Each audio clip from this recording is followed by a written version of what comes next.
درود دوستان، شما در کانال مشتی تاجیکی قرار دارید. خبرهای ورزشی در لیگ فایت نایتس دیروز در مسکو پسری سعید مومن رحیموف قهرمان جهان آید به سامبو ابراهیم رحیمزاده بر ضد مسلم نورماگомедов از روسیه محاربه کرد و در راوند اول او را در 17 ثانیه به فیرم شکست داد طریق نکاوت تکنیکی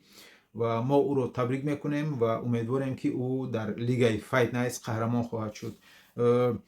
این اولین محاربه ابراهیم رحیمزاده بود در این لیگ و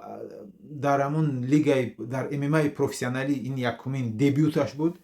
و حریفش باشد 6 برد داشت و 3 باخت، 9 محاربه داشت. خیلی قوی بود، قریب مثلا تجربهش خیلی خوب بود و نمیدونم کامیل گاجیف همون رئیس همین لیگ فایت نایتس است و او همیشه فکر میکنم بر ضد تاجیکو همون ورزشگرانی پرقوت رو میموند. نمیدونم از چی سبب ابراهیم رحیمزاده دبیوتش بود، اولین بارش بود و حریفش الان 6 برد و 3 باخت دارد، قریب 9 محاربه دارد و به هر حال با این نگاه نکرده ابراهیم رحیمزاده دست بالا شد طریق نکاوت تکنیکی و او گفت من در وزن خودم فرق ندارد با کی به همه می جنگم و این هم یک باعث افتخار است دوستان و امیدواریم که ابراهیم رحیمزاده پسر سعید مومن رحیموف قهرمانی فایت نایتس خواهد شد در نزدیکترین مدت ها. و دیروز در خیتای در لیگ نایزا جمعه دولتمامدов حریف قزاقش رو شکست داده اسد اناربаев رو با طریق نکاوت و قهرمانی لیگ نایزا شد، صاحب کمربند شد در وزن 61 کیلو که این هم باعث افتخار است که دیروز یک تاجیک دیگر باز قهرمانی لیگ نایزا شد در وزن 61 کیلو. دوستان جمعه دولتمامدов رو تبریک میکنیم و امیدواریم که او نه تنها قهرمان لیگ نایزا و بلکه قهرمانی لیگ یو اف سی هم خواهد شد. خیلی جنگ های خوب هم میکند و 29 می هفته دیگه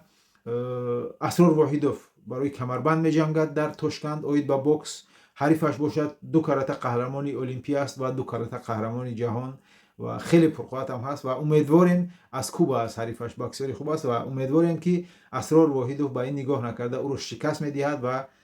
قهرمانی دبلیو بی سی میشه. دوستان هفته آینده در تاشکند در هوما آرینا در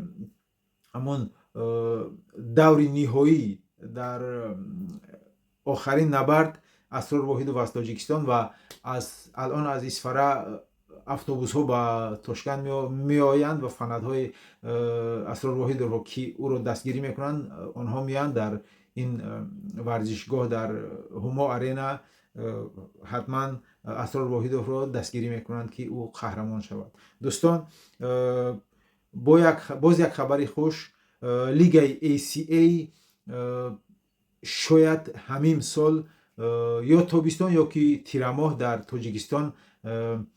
اولین